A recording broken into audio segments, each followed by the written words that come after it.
I've been working at the old theatre for years now, doing my regular staff duties. The place is famous, and they say it's haunted.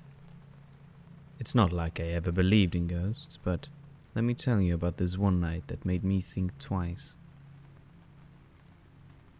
The theatre has a long history, like really long. It's been here for decades, and it's got an eerie vibe to it. People have always whispered about strange things happening, but it was just stories, right? I used to laugh it off, until that evening. It was just before the premiere of a big show, and they needed someone to make sure everything was right. They called me in, and I was like, sure, I can handle that. I arrived when the sun was still setting, and the theatre looked kinda eerie, even in the daylight. Inside, the place felt ancient, and the shadows were creeping around every corner. I switched on the lights, but they were dim, casting long, spooky shadows that danced on the walls. The floorboards creaked underneath my feet, echoing through the empty theatre. As I walked through the narrow hallways, I heard strange sounds, like whispers, just beyond my hearing. I told myself it was just my imagination playing tricks on me. The old theatre was known for having a quirky charm, but it was also notorious for freaking people out. I started my usual routine, checking the props and making sure the stage was set. It was quiet, and the only sounds was the rustling of my own footsteps. I was so focused on my work that I didn't notice the strange things that happened around me at first. The lights flickered.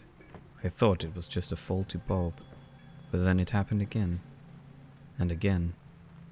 It got my heart racing, but I tried to tell myself it was all just an electrical issue. Still, I couldn't shake that uneasy feeling. Then, things got weirder. Props I had placed on a table started moving on their own. It wasn't like they were flying around, but they were shifting a little, like someone had bumped into them. I couldn't see anyone, though. I thought maybe it's just the floor being uneven, but the feeling in my gut told me something was off. The whispers grew louder, or maybe I just started paying more attention to them. It was like people talking in hushed voices, but I couldn't make out what they were saying. I called out, "Is someone there?" But of course, I got no response. I decided to check backstage. The eerie feeling was getting stronger, and I needed to prove to myself that it was all in my head. But when I got there, I saw something I can't explain. I saw a shadowy figure, for a split second, darting behind the curtains. My heart was pounding in my chest, and I thought maybe someone had broken in.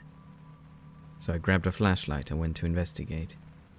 I shone the light behind the curtains, but there was nothing there. No one. I stood there, my breath becoming fast, wondering if I was losing it. The whispers were all around me now, like a soft, eerie choir. I couldn't see anyone, but I could feel that I wasn't alone. Something was there, with me. I know it sounds crazy, but I felt watched, like there were eyes on me from all directions. I tried to keep my composure, but my hands were trembling. I had to find out what was going on in that theatre. So I ventured further backstage, deeper into the eerie darkness, hoping to uncover the truth behind these unsettling events. I moved further backstage, and the strange stuff kept happening. Lights flickered, and it was like they were trying to send me some sort of message. I couldn't shake the feeling that someone, or something, was playing tricks on me. The whispers. Oh man, they were everywhere. They were like a soft breeze of eerie voices, but I still couldn't make out what they were saying. It was starting to freak me out. like I was in the middle of some ghostly conversation I shouldn't be hearing. I got to the costume room, and things took a terrifying turn. The rack of costumes started swaying on their own, like they were caught in a gentle breeze, but the windows were all closed. I knew I wasn't alone. There was no one in sight. I started talking to the room, half out of fear and half to convince myself I wasn't going crazy. Look, I don't want any trouble. I'm just here to get things ready for the premiere. Please, just let me do my job in peace, okay? But, of course, there was no reply. And then, it got really bizarre. The mannequins, you know, those creepy things wearing costumes, they started moving. Just a little, but enough to give me the creeps. I couldn't figure out how or why. I backed away slowly, but my heart was pounding like a drum. I thought maybe it was some sort of elaborate prank, but then I realized I hadn't heard anyone else enter the theater. The place was still as silent as the grave, except for the whispers that continued to surround me. I kept my flashlight on and made my way to the stage. The center of attention, right? But as I stepped onto it, the floor felt different. Like it was soft, almost alive. I shone the light down, and that's when I saw it. The floor, the old wooden boards, they were warping and shifting, like they were breathing.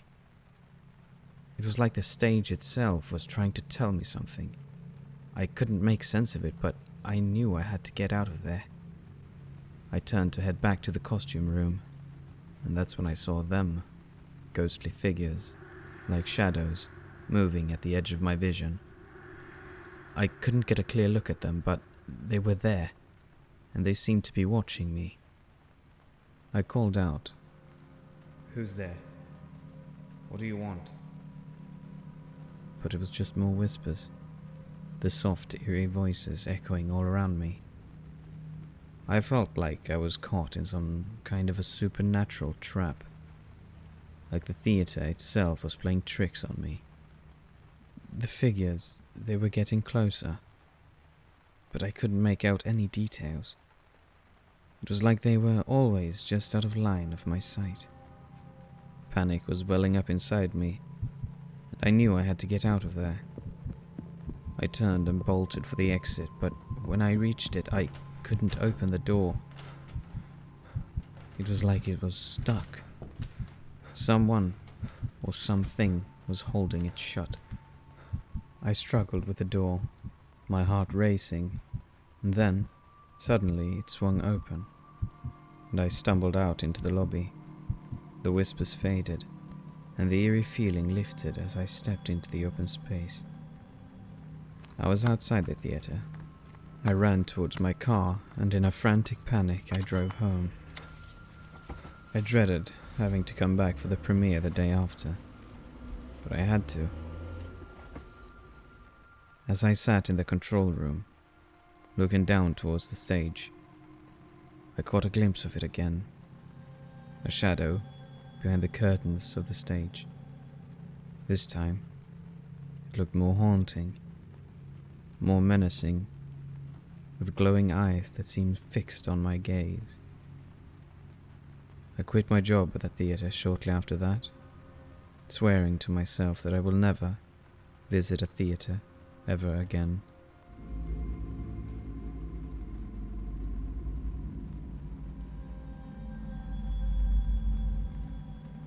I was just a regular night shift security guard. And one evening they told me I had to keep an eye on this old, abandoned office building in the outskirts of town. The place had been empty for years, with broken windows and a front door that was barely hanging on. Some people said it might be haunted, but I wasn't the one to believe in ghosts. On the night I got the assignment, it was raining heavily. I parked my car, and as I got out, I felt a shiver go down my spine. I knew it was going to be a long night, and I had a bad feeling about it. The wind was blowing through the shattered windows, making eerie sounds. I went inside the building, and it was so dark it felt like I'd stepped into a cave. The floor was scattered with shattered glass, and the wind was whooshing through the broken window like a ghostly whisper. I checked my watch. It was going to be a while before morning. As I walked through the dim hallways, I couldn't shake the feeling that someone was watching me. The sensation was tough to shake. The silence was thick, heavy, and it kept me on edge. The place was peculiar, no doubt about it. I heard whispers like people talking quietly in the distance, but there was no one in sight. I couldn't make sense of it, and it gave me the chills. Then, things took a strange turn. I heard footsteps, clear as day. They echoed through the empty halls, and I was sure I was the only one there. But my heart started to race, and I couldn't figure out where those sounds were coming from. I just wanted to get out of there, and fast. But the spookiest moment happened when I was in a really dark corridor. I heard a strange wail, a sad, mournful sound that sent chills down my spine. I stopped in my tracks, trying to find the source, but there was nothing there. Just shadows and empty rooms. It was like something out of a ghost story. I couldn't take it anymore. Panic washed over me, and I decided it was time to leave that place. I ran for the exit, not looking back. I needed to get away from that creepy building as fast as I could. I reached the front door and slammed it shut behind me. Standing outside in the pouring rain, the feeling of relief washed over me. I believed I was finally safe from the eerie occurrences that had plagued the inside of that building. However, as I looked up at the dark, shattered windows on the upper floors, a truly terrifying event unfolded before my eyes. One of those windows on the top floor suddenly lit up. I couldn't trust my own eyes. Inside, a ghostly figure appeared. It was pale, like a wisp, with long, tangled hair framing its face. The figure gazed at me with empty eyes and reached out its hand, beckoning me to come closer. I let out a scream, but the relentless rain muffled the sound. I bolted from the scene faster than I'd ever run in my life, putting as much distance as I could between me and that accursed building. The memory of that ghostly figure in the window was etched into my mind, like a nightmare that refused to release its grip. I never returned to that forsaken place, and the truth of what dwelled within its decaying walls remained a mystery. The stories about ghosts and inexplicable occurrences turned out to be true, and that old, abandoned building continued to stand as a looming enigma on the outskirts of town. The events of that night haunted me for years to come, serving as an unnerving reminder that, at times, the world can be a far more supernatural and chilling place than we might ever dare to imagine.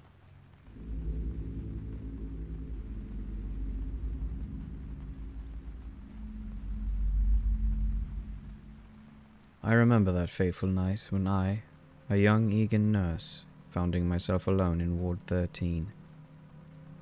It was a night shift like any other, or so I thought. The hospital's long, dimly lit corridors echoed with the eerie sounds of creaking floorboards. The late hour had drained the hospital of its bustling life, leaving behind only the whispers of the past and a heavy sense of foreboding. As I walked down the desolate corridor, the flickering overhead lights buzzed ominously. My footsteps echoed louder than I'd expected, like a ghostly presence trailing behind me. I shook off my unease and turned my attention to the patient chart in my hand. Ward 13 was a special unit, reserved for the most critical cases, and tonight it felt especially eerie. A soft breeze brushed against my face, carrying with it an unsettling chill. I adjusted the collar of my uniform, convinced that it was just a draft from an open window. But when I reached the end of the hallway, I realized that all the windows were tightly closed. The atmosphere seemed to thicken, suffocating me as I continued down the corridor. It was in room 1313 where the true horror awaited. The patient, an elderly man, had passed away earlier in the evening. I was to prepare his body for the morgue. I entered the room, and an icy shiver ran down my spine. The air seemed to grow still as I approached the lifeless figure, covered by a white sheet. As I began the solemn task, I heard a soft, rhythmic sound, a whispering voice that seemed to come from all directions. Panic welled up within me. I looked around the room, searching for the source of the haunting words. The voice grew louder, and the words became distinct.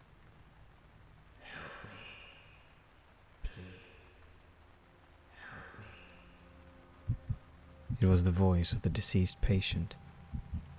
My heart pounded in my chest as I stared at the lifeless body. There was no mistaking it.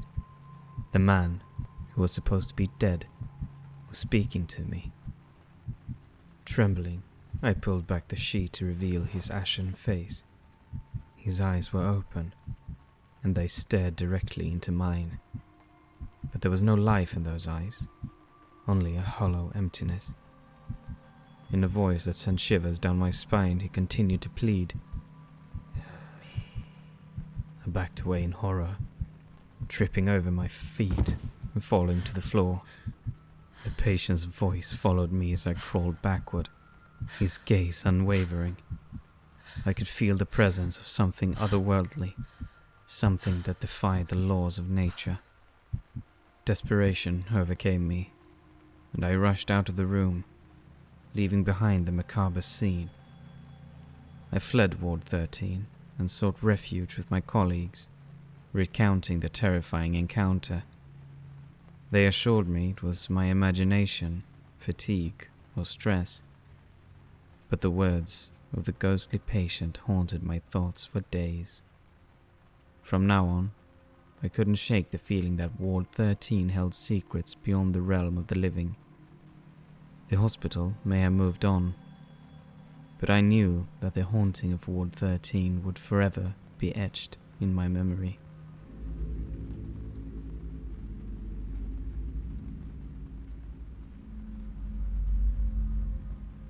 I've always been the kind of guy who doesn't mind working late at the office. It's peaceful, you know. No chatty coworkers, no ringing phones, just me, my computer, and a cup of lukewarm coffee. But that all changed one eerie night when I experienced something that still haunts me to this day. It was a typical Tuesday evening when I found myself alone in the office, buried in a mountain of paperwork that refused to shrink. I was used to the solitude, but this time something felt different. The clock struck midnight, and I decided to take a break. I leaned back into my chair and let out a long, tired sigh. Just as I was about to get up and stretch, I noticed a flicker of movement in the reflection on my computer screen. Turning slowly, I peered into the empty corridor behind me, my heart racing. There, at the end of the hallway, was a figure, barely distinguishable in the dim light. It appeared to be a woman in a tattered white gown. My heart pounded in my chest as I watched her slowly gliding towards me, her bare feet making no sound on the office carpet. Her hair hung in disheveled strands, obscuring her face. I froze, unable to look away. She moved in closer, and that's when I realized something was terribly wrong. Her skin was deathly pale, and her eyes, where they should have been, were nothing but empty, soulless voids. A gut-wrenching terror gripped me, but I couldn't move. I was paralyzed, trapped in the hypnotic horror of her approach. As she reached the doorway to my cubicle, she paused, and in the eerie silence I could hear faint whispers, like a cacophony of secrets carried on the wind. I strained to make out the words, but they were just unintelligible mutterings. The figure extended a trembling, translucent hand towards me, and I could see the faint outline of her fingers, elongated and twisted, as though they had been distorted by an otherworldly force. With a sudden jolt, I broke free from the trance and stumbled backward in my chair, crashing on the floor. The moment my body hit the ground, the figure vanished. I was left alone in the cold, dimly lit office, gasping for breath, my heart pounding like a drum. Shaken and disoriented, I struggled to my feet, my gaze darting around the empty space. The office was once again still and silent, as if nothing had happened. I knew that no one would believe me if I told them what I had just witnessed, so I decided to keep it to myself. But as the weeks went by, the spectre continued to appear during my late-night shifts. Each time she came a little closer, her presence a constant reminder of the inexplicable horror that had infiltrated my once peaceful workplace. My nights became filled with dread, and I couldn't concentrate on my work anymore. Desperate for answers, I began to research the history of the building, hoping to uncover some clue about the ghostly figure that haunted me. It was then I stumbled upon a newspaper article from the 1930s. The headlines sent chills down my spine. Tragedy strikes office building. Secretary disappearance still a mystery. The article detailed a mysterious disappearance of a secretary named Eleanor Wright, who had worked in the very same office I did. She had vanished without a trace during a late-night shift, leaving behind only her white gown. The article's accompanying photograph chilled me to the core. It was the same woman I had been seeing. I couldn't believe it. Eleanor's spirit had been trapped in the office for decades, and my presence had somehow awakened her restless soul. I had unwittingly become entangled in her tragic story.